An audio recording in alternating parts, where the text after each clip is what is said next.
There was once a very rich merchant who had 6 children, 3 boys and 3 girls. As he was himself a man of great sense, he spared no expense for their education, but provided them with all sorts of masters for their improvement. The 3 daughters were all handsome, but particularly the youngest. Indeed, she was so very beautiful that in her childhood everyone called her the little beauty, and being still the same when she was grown up, nobody called her by any other name, which made her sisters very jealous of her. This youngest daughter was not only more handsome than her sisters, but was also better tempered. The 2 eldest were vain of being rich, and spoke with pride to those they thought below them. They gave themselves 1,000 airs, and would not visit other merchants' daughters, nor would they indeed be seen with any but persons of quality.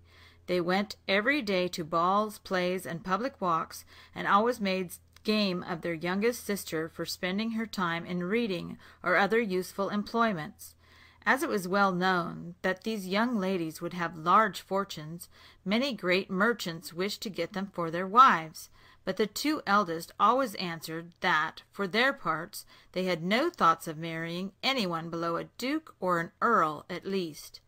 Beauty had quite as many offers as her sisters, but she always answered with the greatest civility that she was much obliged to her lovers, but would rather live some years longer with her father, as she thought herself too young to marry.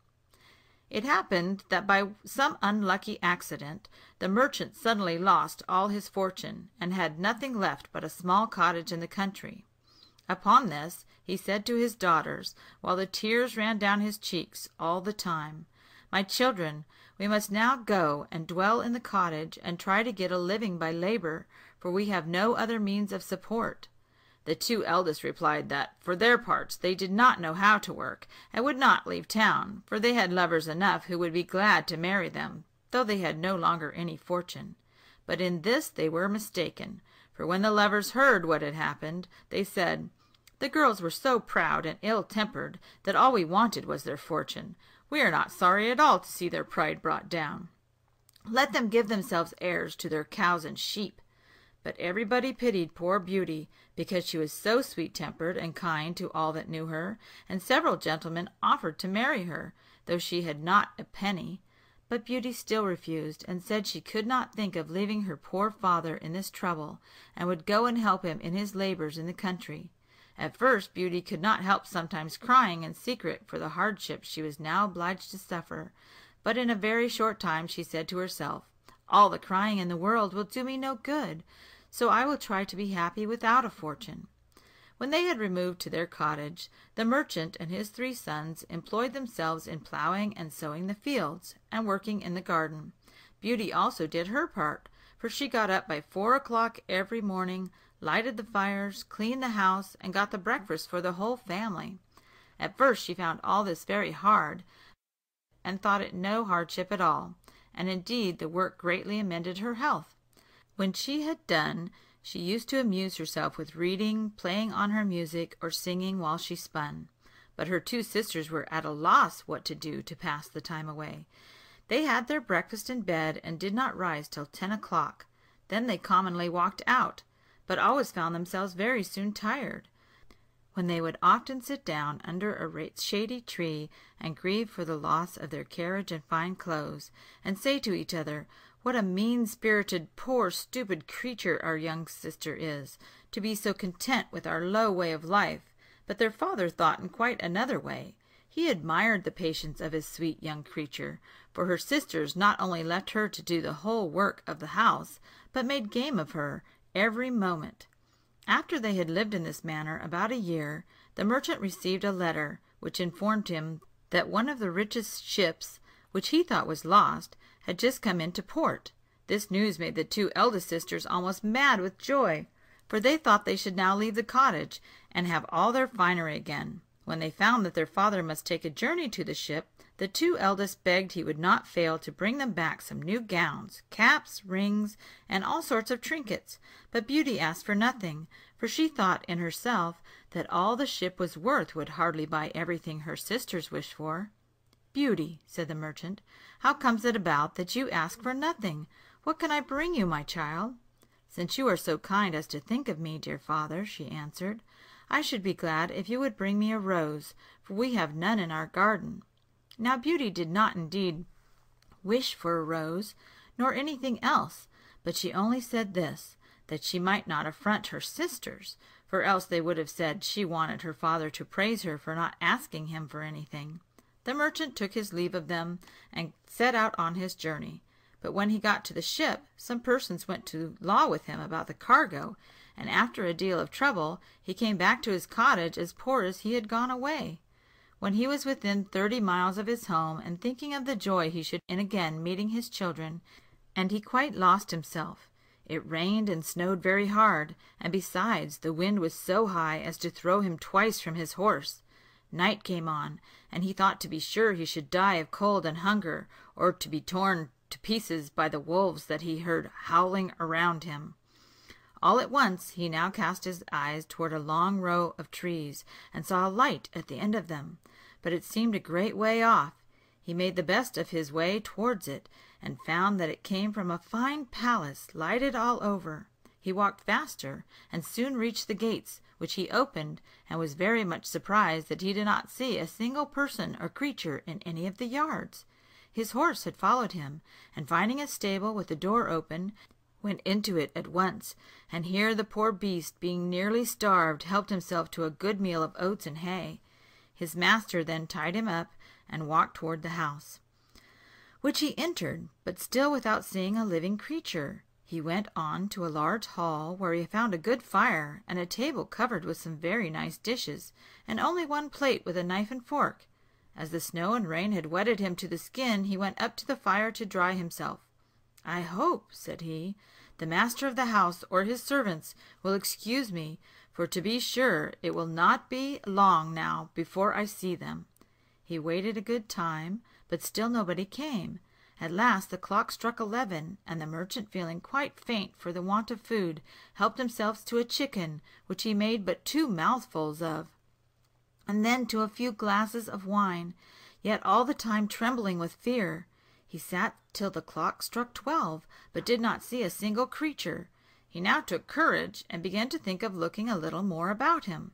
So he opened a door at the end of the hall, and went through it to a very grand room, in which there was a fine bed, and as he was quite weak and tired, he shut the door, took off his clothes, and got into it. It was 10 o'clock in the morning before he thought of getting up, when he was amazed to see a handsome new suit of clothes laid ready for him, instead of his own, which he had spoiled. "To be sure," said he to himself, "this place belongs to some good fairy, who has taken pity on my ill luck." He looked out of the window, and instead of snow he saw the most charming arbors covered with all kinds of flowers. He returned to the hall where he had supped, and found a breakfast table, with some chocolate got ready for him. "Indeed, my good fairy," said the merchant aloud, "I am vastly obliged to you for your kind care of me." He then made a hearty breakfast, took his hat, and was going to the stable to pay his horse a visit, but as he passed under one of the arbors, which was loaded with roses, he thought of what Beauty had asked him to bring back to her, and so he took a bunch of roses to carry home. At the same moment he heard a most shocking noise, and saw such a frightful beast coming towards him that he was ready to drop with fear. "Ungrateful man," said the beast in a terrible voice, "I have saved your life by letting you into my palace, and in return you steal my roses, which I value more than anything else that belongs to me. But you shall make amends for your fault with your life. You shall die in a quarter of an hour." The merchant fell on his knees to the beast, and clasping his hands said, "My lord, I humbly beg your pardon. I did not think it would offend you to gather a rose for one of my daughters, who wished to have one." "I am not a lord, but a beast," replied the monster. "I do not like false compliments, but that people should say what they think. So do not fancy that you can coax me by any such ways.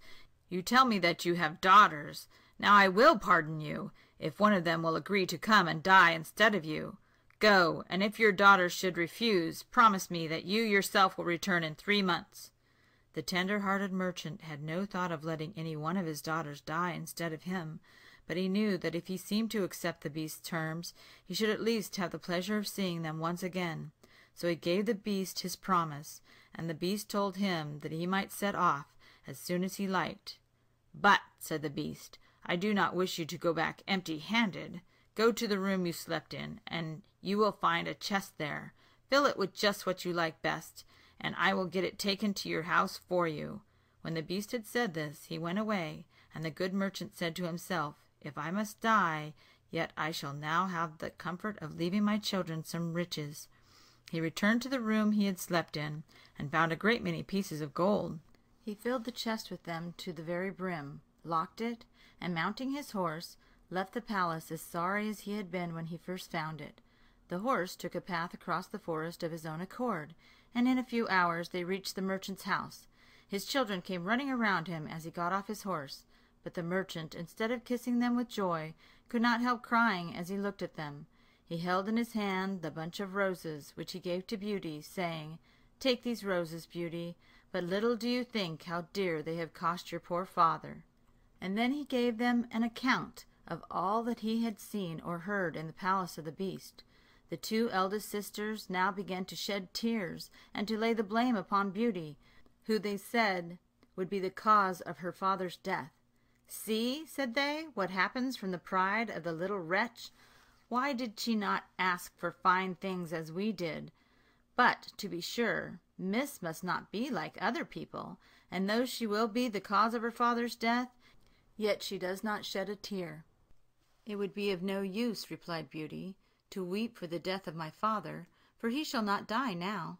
As the beast will accept one of his daughters, I will give myself up to him, and think myself happy in being able at once to save his life and prove my love for the best of daughters." "No, sister," said the three brothers, "you shall not die. We will go and search for this monster, and either he or we will perish." "Do not hope to kill him," said the merchant, "for his power is far too great for you to be able to do any such thing. I am charmed with the kindness of Beauty, but I will not suffer her life to be lost. I myself am old and cannot expect to live much longer. So I shall but give up a few years of my life, and shall only grieve for the sake of my children." "Never, father," cried Beauty, "shall you go to the palace without me, for you cannot hinder my going after you. Though I am young, I am not over fond of life, and I would much rather be eaten up by the monster than die of the grief your loss would give me." The merchant tried in vain to reason with Beauty, for she would go, which, in truth, made her two sisters glad, for they were jealous of her, because everybody loved her. The merchant was so grieved at the thoughts of losing his child that he never once thought of the chest filled with gold, but at night, to his great surprise, he found it standing by his bedside. He said nothing about his riches to his eldest daughters, for he knew very well it would at once make them want to return to town, but he told Beauty his secret, and she then said that while he was away 2 gentlemen had been on a visit to their cottage who had fallen in love with her 2 sisters. She then begged her father to marry them without delay, for she was so sweet-tempered that she loved them for all they had used her so ill, and forgave them with all her heart. When the 3 months were past, the merchant and Beauty got ready to set out for the palace of the beast. Upon this, the 2 sisters rubbed their eyes with an onion to make believe they shed a great many tears. But both the merchant and his sons cried in earnest. There was only Beauty who did not, for she thought that this would only make the matter worse. They reached the palace in a very few hours, and the horse, without bidding, went into the same stable as before. The merchant and Beauty walked toward the large hall, where they found a table covered with every dainty, and 2 plates laid ready. The merchant had very little appetite, but Beauty, that she might the better hide her grief, placed herself at the table and helped her father. She then began herself to eat, and thought all the time that to be sure the beast had a mind to fatten her before he ate her up, as he had got such good cheer for her. When they had done their supper, they heard a great noise, and the good old man began to bid his poor child farewell, for he knew it was the beast coming to them. When Beauty first saw his frightful form, she could not help being afraid, but she tried to hide her fear as much as she could. The beast asked her if she had come quite of her own accord, and though she was now still more afraid than before, she made shift to say, "Yes." "You are a good girl, and I think myself very much obliged to you." He then turned toward her father and said to him, "Good man, you may leave the palace tomorrow morning, and take care never to come back to it again." "Good night, Beauty." "Good night, Beast," said she, and then the monster went out of the room. "Ah, my dear child," said the merchant, kissing his daughter, "I am half dead already at the thoughts of leaving you with this dreadful beast. You had better go back and let me stay in your place." "No," said Beauty boldly, "I will never agree to that. You must go home tomorrow morning." They then wished each other good night and went to bed, both of them thinking they should not be able to close their eyes. But as soon as ever they had laid down, they fell into a deep sleep and did not wake till morning. Beauty dreamed that a lady came up to her, who said, "I am very much pleased, Beauty, with the goodness you have shown in being willing to give your life to save that of your father, and it shall not go without a reward." As soon as Beauty awoke, she told her father this dream, but though it gave him some comfort, he could not take leave of his darling child without shedding many tears. When the merchant got out of sight, Beauty sat down in the large hall and began to cry also, yet she had a great deal of courage, and so she soon resolved not to make her sad case still worse by sorrow, which she knew could not be of any use to her, but to wait as well as she could till night, when she thought the beast would not fail to come and eat her up. She walked about to take a view of all the palace, and the beauty of every part of it much charmed her. But what was her surprise when she came to a door on which was written, "Beauty's Room." She opened it in haste, and her eyes were all at once dazzled at the grandeur of the inside of the room. What made her wonder more than all the rest was a large library filled with books, a harpsichord, and many other pieces of music. "The beast takes care I shall not be at a loss how to amuse myself," said she. She then thought that it was not likely such things would have been got ready for her if she had but one day to live, and began to hope all would not turn out so bad as she and her father had feared. She opened the library and saw these verses written in letters of gold on the back of one of the books. "Beauteous lady, dry your tears. There's no cause for sighs or fears. Command as freely as you may. Enjoyment still shall mark your sway."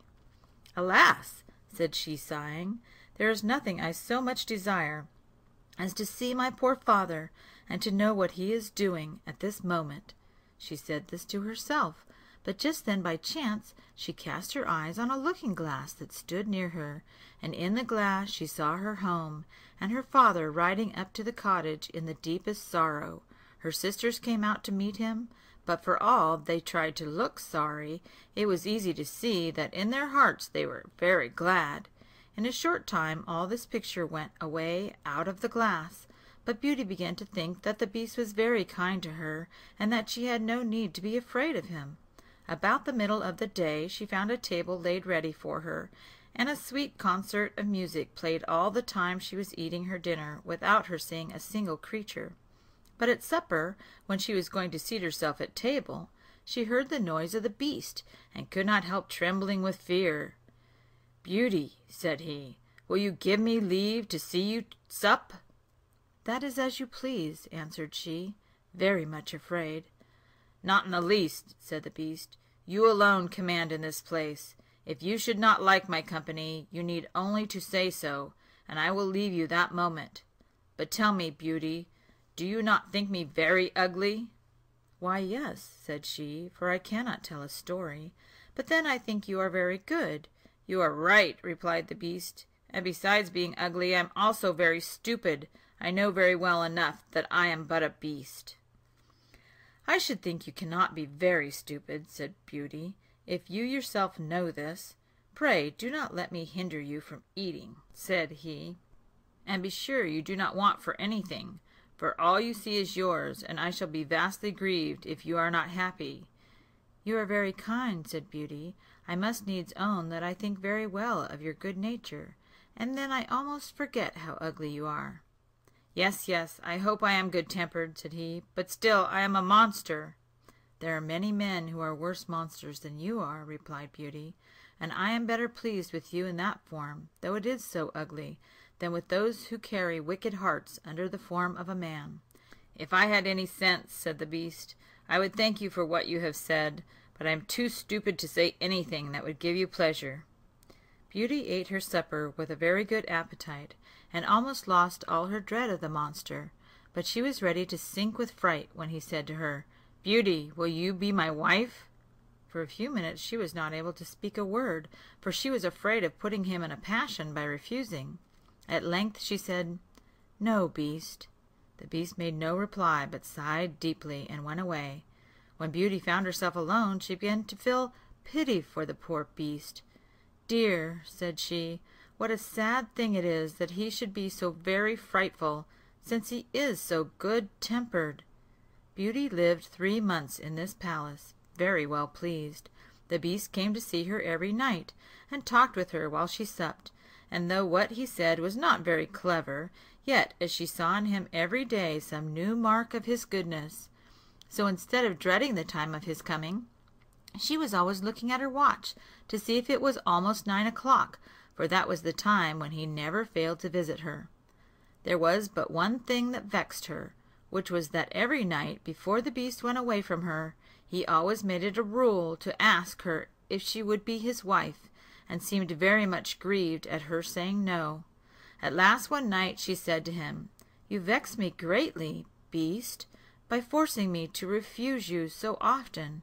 I wish I could take such a liking to you as to agree to marry you, but I must tell you plainly that I do not think it will ever happen. I shall always be your friend, so try to let that make you easy. I must needs do so then, said the Beast, for I know well enough how frightful I am, but I love you better than myself. Yet I think I am very lucky in your being pleased to stay with me. Now promise me, Beauty, that you will never leave me. Beauty was quite struck when he said this, for that very day she had seen in her glass that her father had fallen sick of grief for her sake, and was very ill for the want of seeing her again. I would promise you with all my heart, said she, never to leave you quite, but I long so much to see my father, that if you do not give me leave to visit him, I shall die with grief.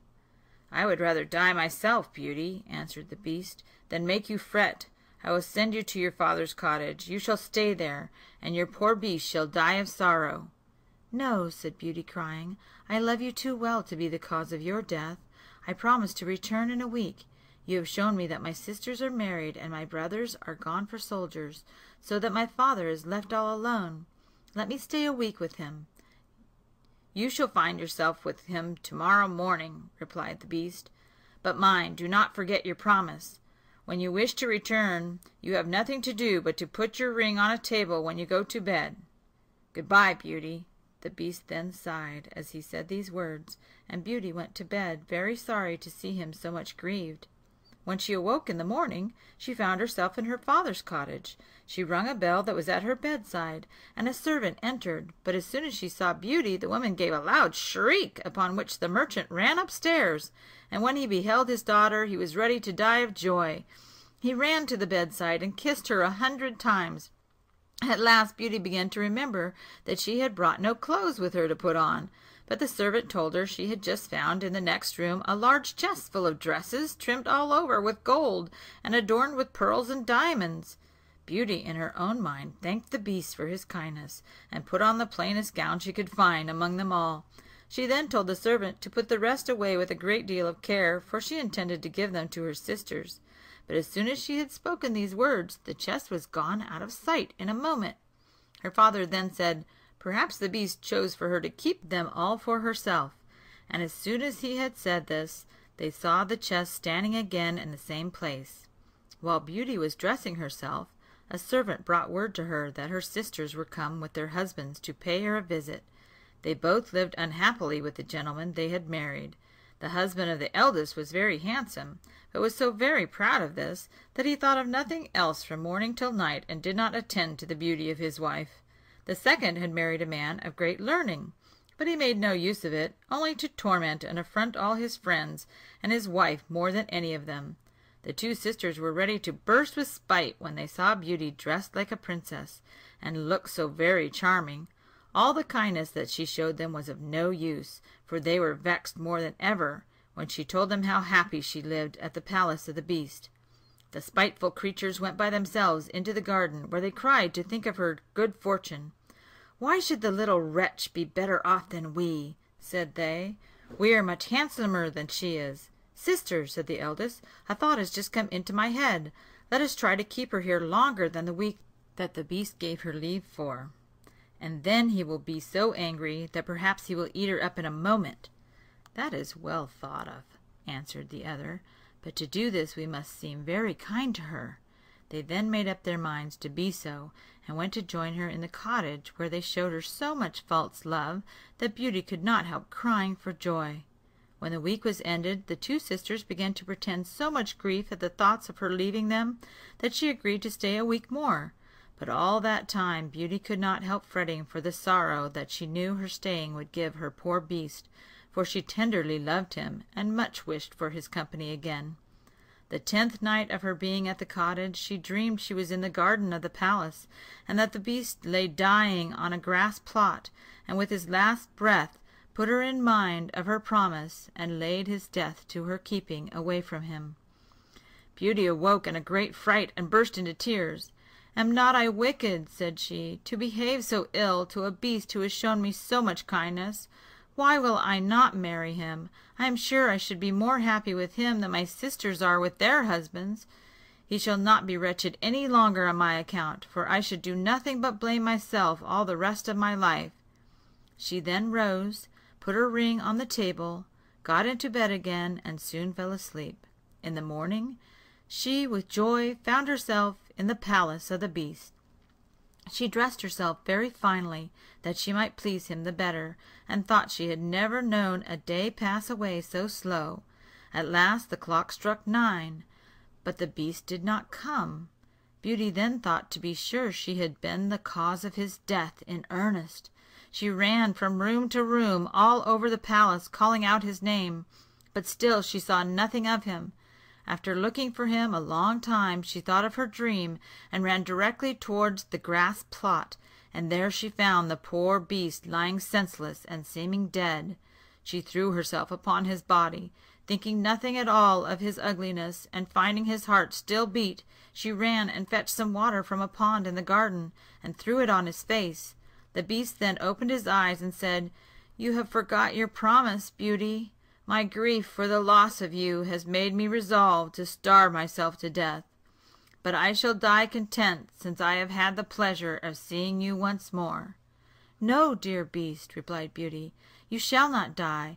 You shall live to be my husband. From this moment I offer to marry you, and will be only yours." "Oh, I thought I felt only friendship for you, but the pain I now feel shows me that I could not live without seeing you." The moment Beauty had spoken these words, the palace was suddenly lighted up, and music, fireworks, and all kinds of rejoicings appeared around about them. Yet Beauty took no notice of all this, but watched over her dear Beast with the greatest tenderness. But now she was all at once amazed to see at her feet, instead of her poor Beast, the handsomest prince that ever was seen, who thanked her most warmly for having broken his enchantment. Though this young prince deserved all her notice, she could not help asking him what was become of the Beast. "You see him at your feet, Beauty," answered the prince, "for I am he. A wicked fairy had condemned me to keep the form of a beast till a beautiful young lady should agree to marry me, and ordered me, on pain of death, not to show that I had any sense.